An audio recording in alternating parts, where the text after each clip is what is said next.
Kekuatan Harvey York untuk bangkit. Bab 1776. Cynthia akhirnya mengerti mengapa Seth mengejarnya. Dia menggertakkan giginya dan menjawab, "Aku tidak akan melakukan keduanya. Kecelakaan ini tidak ada hubungannya denganku."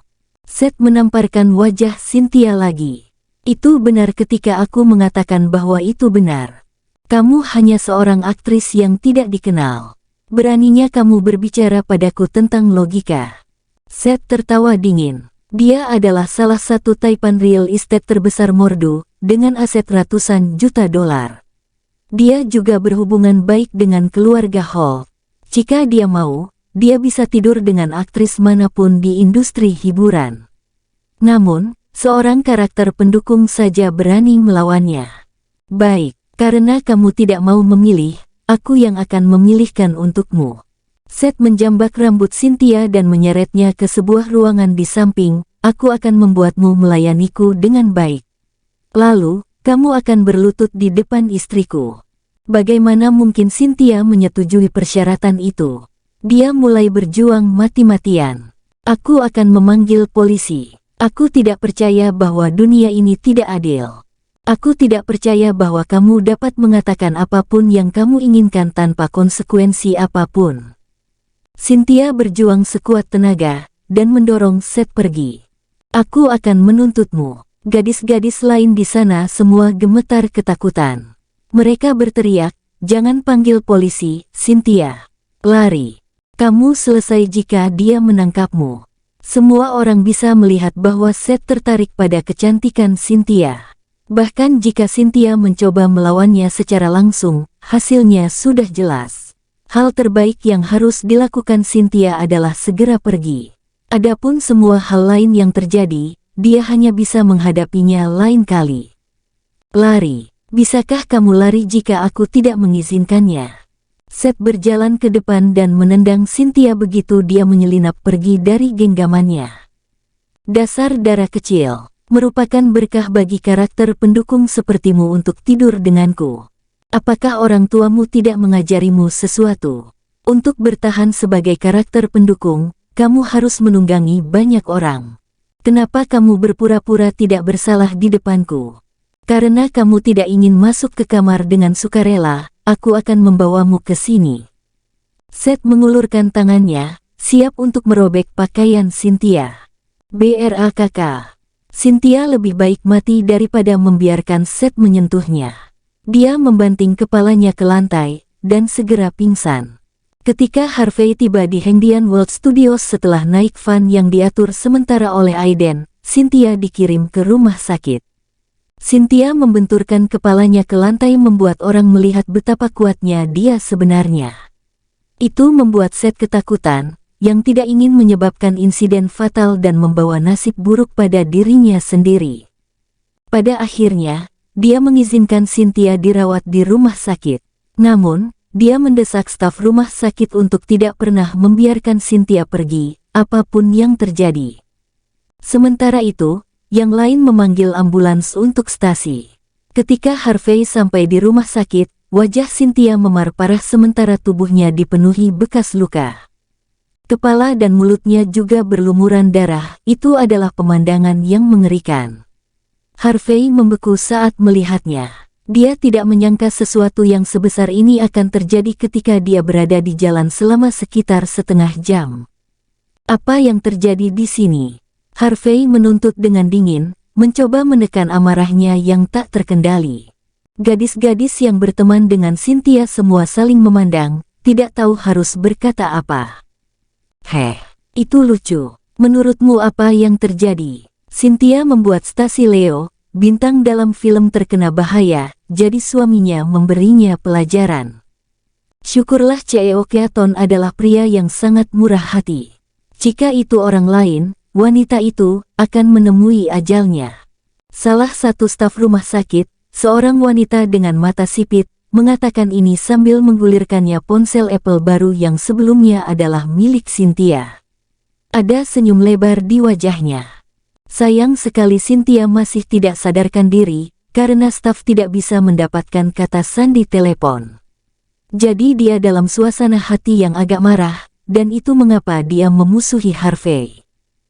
Home. Bab 1777. Sama sekali tidak seperti itu.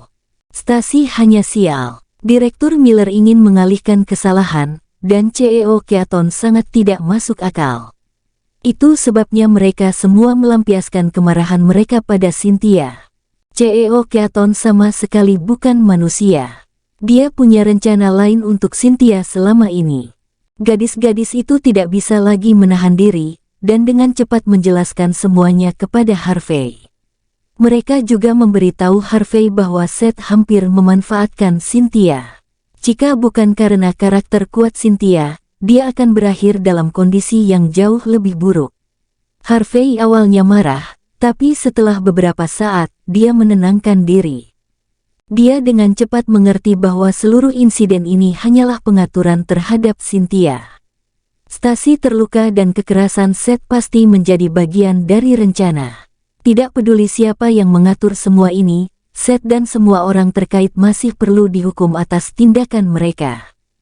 Sebelum Harvey bisa mengatakan apa-apa, staf wanita memelototi dan berteriak pada gadis-gadis itu. Kau aktris kotor, kau berani mengkritik Direktur Miller dan CEO Keaton. Setelah aku memberitahu mereka semua yang kau semua katakan, apakah kau pikir kau bisa bertahan di industri ini? Bahkan jika tidak, kau masih akan menderita kerugian besar. Dia memelototi gadis-gadis itu, seolah-olah mereka tidak tahu apa yang terbaik untuk mereka. Apakah pelajaran Cynthia masih belum cukup bagi mereka? Gadis-gadis itu sangat ketakutan, wajah mereka pucat. Mereka tanpa sadar berlari untuk bersembunyi di balik Harvey, ketakutan setengah mati. Jangan khawatir, Harvey melindungi mereka di belakang punggungnya. Mereka tidak bisa melukai kalian. Sebenarnya, aku akan mendukung semua yang kau lakukan di industri hiburan mordu mulai sekarang. Staf tertawa dingin, Orang dusun ini terlihat sangat muda, tapi dia benar-benar berbicara besar. Kau akan mendukung mereka di industri hiburan mordu, katamu. Kamu siapa? Staf yang menggunakan ponsel Apple menatap tajam pada Harvey. Aku memperingatkanmu sekarang. Bangunkan sampah ini untuk memberitahuku, kata sandi ponselnya. Harvey tertegun ketika mendengarnya. Ia kemudian melihat ponsel yang tidak asing. Apakah kau mencuri ponsel Cynthia? Apa maksudmu menuduhku sebagai pencuri? CEO Keaton memberiku ponsel ini. Ini tidak ada hubungannya dengan Cynthia. Di samping itu, Cynthia adalah aktris rendahan di sini. Ia tidak layak menggunakan barang-barang seperti ini. Hanya orang sepertiku yang layak untuk menggunakan ponsel seharga puluhan ribu ini. Staf itu sangat arogan dan sombong. Dalam pandangannya, karakter pendukung seperti Cynthia tidak berhak menggunakan barang mahal.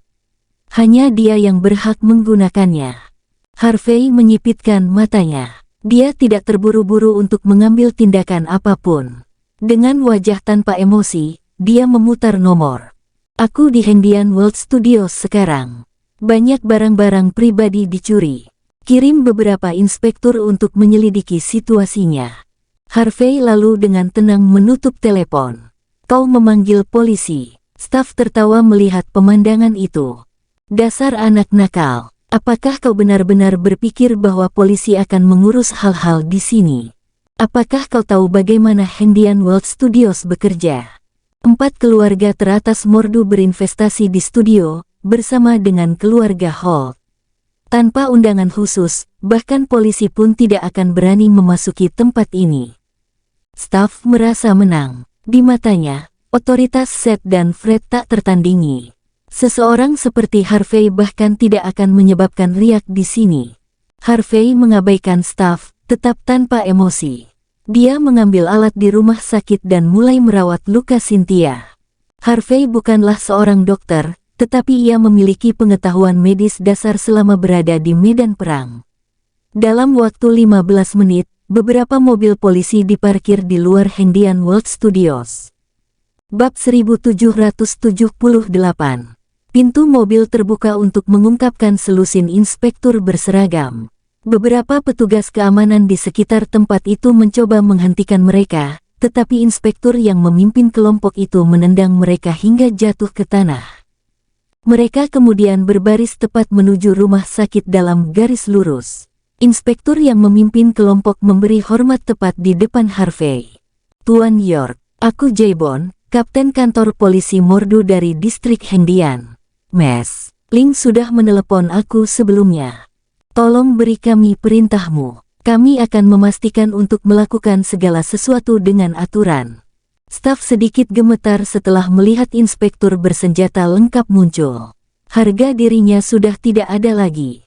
Dia tidak berharap polisi dari distrik Hendian benar-benar muncul hanya karena panggilan Harvey. Ponsel Cynthia Apple, tas Hermes, jam tangan Cartier, cincin, dan uang hilang, itu diantaranya. Sebelumnya, Harvey sudah bertanya kepada gadis-gadis itu tentang barang-barang Cynthia yang hilang dan siapa yang mengambilnya. "Temukan aku barang-barang itu, tangkap orang yang mencurinya dan tangani sesuai hukum." Harvey menunjuk ke staf yang tinggi dan angkuh dan berkata dengan tenang, "Ini satu. Wanita ini mencuri telepon." Mata staf itu berkedut dengan panik. Dia berseru panik, "Aku tidak. Ini bukan aku. CEO Keaton memberikannya kepada aku. Jika kau melawannya, kau mencoba membuat dirimu terbunuh." Inspektur J diberikan daftar barang curian. Dia mengayunkan tangannya dan menempeleng si angkuh itu, hingga jatuh ke tanah. Dia berseru dengan dingin, "Borgol dia." Staf menutupi wajahnya dan berteriak, "Aku tidak mencurinya. Aku tidak melakukannya. Itu bukan salahku. Aku tidak bersalah." Harvey berdiri tenang dan menyaksikan dalam diam. Jelas ada alasan lain mengapa semua ini terjadi, tetapi memihak kejahatan tetap merupakan kejahatan. Setelah staf diborgol, Jay memerintahkan anak buahnya, "Dapatkan beberapa mobil dan orang yang keluar dari sini. Tahan orang-orang ini dan kirim mereka kembali untuk diinterogasi. Beritahu unit dan keluarga mereka. Hukum siapapun yang perlu dihukum." Tidak, kau tidak bisa melakukan ini." Staf merasa ngeri. Jika unit tahu bahwa staf dijebloskan ke penjara karena mencuri, itu tidak akan sesimpel mereka akan kehilangan pekerjaannya. Dia mungkin harus menanggung takdir mengerikan karena catatan kriminalnya. Karena hal yang kecil, ia harus menderita sesuatu yang besar. Kamu bisa berdiri tegak dan melihat segala sesuatu tanpa mengotori tanganmu. Tapi kamu harus memikirkan konsekuensinya ketika kamu mengambil sisi yang salah, Harvey berkata tenang, melambaikan tangan. Segera staf itu dibawa pergi. Di bawah arahan Jay, para inspektur semuanya menyebar. Beberapa langsung mengunci area sekitar, sementara yang lain memeriksa kamera dan kondisi kejadian. Hendian World Studios jatuh ke dalam kekacauan total. Gadis-gadis yang sebelumnya sangat cemas memandang Harvey, penuh kekaguman. Dia mampu melayani keadilan di tempat seperti ini. Tentu saja, siapapun akan jatuh cinta padanya. "Siapa kalian? Apakah kalian tidak tahu tempat apa ini? Siapa yang memberi kau keberanian untuk menangkap orang di sini?" Sekitar 8 pria dan wanita bergegas masuk di tengah kekacauan. Sutradara Fred Miller memimpin. Dia tidak memiliki kerendahan hati yang dia tunjukkan pada set Keaton beberapa saat yang lalu. Dia berteriak dengan keras, "Apakah kalian tidak tahu bahwa kalian harus mengikuti aturan Hendian World Studios ketika kau datang ke sini? Tanpa undangan dan persetujuan kita, bahkan polisi pun tidak berhak berada di sini. 4 keluarga teratas di Hong Kong membeli tempat ini. Itu tidak di bawah yurisdiksimu. Aku memberimu waktu 3 menit untuk melepaskan semua orang dan pergi dari sini. Jika tidak satu pun dari kau tidak akan memiliki pekerjaan untuk kembali." Bab 1779. Fred merasa sangat sombong. Tidak hanya dia seorang sutradara, dia juga berasal dari Hong Kong. Seringkali, dia memegang otoritas yang signifikan di negara H. Bahkan polisi tidak berani menyentuhnya. Karena itu, dia yakin bahwa dia bisa menginjak-injak siapapun yang berdiri di depannya ini. "Kau direkturnya?" Harvey bertanya dengan tenang. "Itu benar, aku." "Siapa kamu?" "PLAKK. Bahkan sebelum Fred selesai berbicara, Harvey sudah bergerak maju dan menamparkan wajahnya dengan keras. Hanya dengan tamparan sederhana, wajah Fred sudah bengkok dan bengkak. Fred membeku, dan kemudian meratap kesakitan. Dia menutupi wajahnya dan berteriak, "Kamu bajingan! Beraninya kamu memukulku! Apakah kamu tidak tahu apa itu kematian?" Para pengikut di belakangnya mendidih.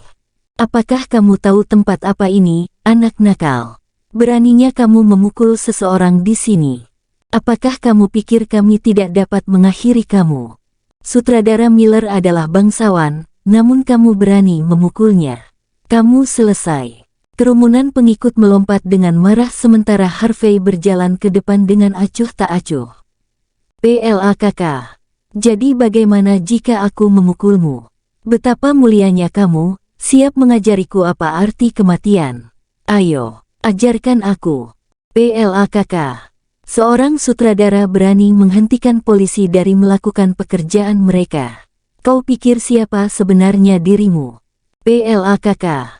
Kamu bahkan tidak akan memberiku pernyataan yang adil tentang apa yang terjadi pada Cynthia, namun kamu memamerkan otoritasmu di depanku. PLAKK. Kamu tidak bisa memikul tanggung jawab seperti laki-laki, jadi kamu mengalihkan semua kesalahan ke wanita yang lemah. PLAKK. Apa kau tidak tahu malu? Apakah kamu bahkan seorang pria? Jadi bagaimana jika aku memukulmu? Bahkan jika aku mengirim kematian padamu, tidak ada yang akan membelamu. Kau masih berbicara tentang 4 keluarga teratas di Hong Kong. Hubungi Matthew, tanyakan apakah dia akan melibatkan dirinya di sini." Harvey sama sekali tidak menunjukkan rasa hormat kepada Fred, yang selama ini menyalahkan pihak yang tidak bersalah. Satu tamparan demi tamparan, kepala Fred berputar tanpa henti. "Inspektur, Inspektur, dia memukul saya. Dia memukulku tepat di depanmu. Cepat dan tangkap dia." Fred ketakutan setengah mati. Dia tidak menyangka Harvey akan memukulnya begitu saja. "Inspektur Bond, tangkap dia sudah." Tapi J. Bond acuh tak acuh. "Direktur Miller, kan? Kaulah yang mengatakan kepadaku bahwa aku tidak memiliki wewenang untuk menangkap orang di Hengdian World Studios. Bagaimanapun, ini adalah wilayah 4 keluarga teratas dari Hong Kong. Jangan mencoba membuatku kehilangan pekerjaan. Kamu." Fred tidak bisa mengatur napas. Dia menunjuk Jay dengan jari gemetar, tidak dapat berbicara. Harvey mengeluarkan kertas tisu dan mulai menyeka tangannya. Dia kemudian berkata dengan tenang, "Baiklah, cukup omong kosong ini. Izinkan aku bertanya satu hal kepadamu, bagaimana kau akan menjelaskan situasi Cynthia kepadaku?" "Menjelaskan?" teriak Fred, menutupi mulutnya yang terluka. "Kenapa harus aku? Gadis itu membuat Stasi dalam bahaya, itulah sebabnya CEO Keaton memukulnya. Itu tidak ada hubungannya denganku. Aku memperingatkanmu sekarang. Jangan bertindak sombong hanya karena kau kebetulan memiliki beberapa hubungan dengan polisi. Aku juga mendapat dukungan. Apakah kau percaya jika aku mengatakan, semua akan menderita dengan panggilan yang satu ini?" Setelah ditampar begitu banyak di depan umum, Fred sangat marah. Dia adalah sutradara yang cukup terkenal di Mordu. Tentu saja, martabatnya adalah yang paling penting. "Benarkah?" Harvey mencari tempat duduk dan duduk dengan menyilangkan kaki. Ketika dia berbicara, itu dengan nada tenang yang biasa. "Aku akan memberimu waktu setengah jam untuk menelepon. Jika kau bisa mendapatkan seseorang di sini untuk menekanku, aku akan berlutut kepadamu. Tapi jika kau tidak bisa, maka bersiaplah untuk mati." Bab 1780. Fred membeku. Dia mengertakkan gigi dan dengan cepat membuat panggilan. Setelah sekitar 10 menit, suara sepatu hak tinggi berdenting dari pintu masuk bisa terdengar. Seorang wanita cantik dengan tubuh yang menawan dan riasan yang indah masuk, ditemani oleh pengawalnya. Wanita itu masuk dengan sepatu hak tinggi, dingin dan angkuh. "Fred, aku mendengar bahwa ada seorang pria yang tidak sadar menyebabkan masalah di Hengdian World Studios. Yakinlah, kau akan mendapatkan keadilanmu. Tuan Muda Flynn telah memintaku untuk menengahi urusan ini. Aku ingin melihat siapa di Mordu punya nyali untuk melawan Tuan Muda Flynn. Wanita mempesona itu tak lain adalah Black Widow, Faye Goddard sendiri. Tidak ada yang mengharapkan dia muncul di Mordu setelah diusir dari Backwood, dan dia masih bekerja untuk Matthew, pria yang memimpin 4 Tuan Mordu. Dia menyilangkan tangannya dan berjalan dengan acuh tak acuh menuju tengah ruangan. Tatapannya mendarat di Harvey. Harvey duduk di tempat yang gelap, sehingga Faye tidak bisa melihat wajahnya dengan jelas. Dia arogan dan sombong, penuh dengan kebenaran diri sendiri. Siapa sebenarnya yang membuat masalah di sini, Fred? Pasti orang yang sangat arogan. Apakah kamu tidak memberitahunya bahwa rumput ini milik 4 keluarga teratas Hong Kong? Faye mengalihkan pandangannya ke arah Jay dan berkata dengan tenang, Kapten Bond dari kantor polisi Mordu, benar. Meskipun kau adalah kerabat keluarga Ling, kau hanya kerabat jauh mereka. Benjamin Ling sendiri mungkin bahkan tidak mengenalmu. Aku sedang memperingatkanmu sekarang. Kamu akan merangkak keluar dari sini hari ini jika kamu tidak bisa memberiku penjelasan yang baik atas tindakanmu. Faye bertepuk tangan sambil berbicara. Sekitar 80 pengawal yang dia bawa dari Hong Kong berjalan dalam satu barisan, menatap dingin ke arah para inspektur. Hong Kong memiliki posisi khusus. Karena faktor sejarah, orang-orang dari Hong Kong adalah satu liga di atas sebagian besar warga negara H. Dengan demikian, para pengawal ini tidak bermoral. Mereka benar-benar percaya bahwa inspektur ini tidak akan dapat melakukan apapun terhadap mereka. Pada saat ini, Faye tampak sangat galak. Sekarang dengan Faye mendukungnya, Fred menatap Harvey dengan tatapan dingin. Aku sudah memanggil seseorang di sini, bocah. Apakah kamu akan berlutut sendiri? Atau apakah kamu ingin kami memaksamu untuk berlutut? Harvey dengan tenang menatap Faye, lalu berdiri dengan mantap. Begitu dia berjalan menuju cahaya, dia kemudian berkata dengan tenang, lalu berlutut. Ekspresi sombong Faye menghilang dalam sekejap. Melihat pria di depannya, dia dipenuhi rasa tidak percaya. Tubuhnya membeku dan pikirannya menjadi kosong. Dia bingung, tidak yakin bagaimana harus bereaksi terhadap situasi yang dihadapi. Fred, bagaimanapun, tidak menyadari perubahannya. Harvey tidak menunjukkan emosi. Faye gemetar panik, lalu membanting lututnya ke tanah.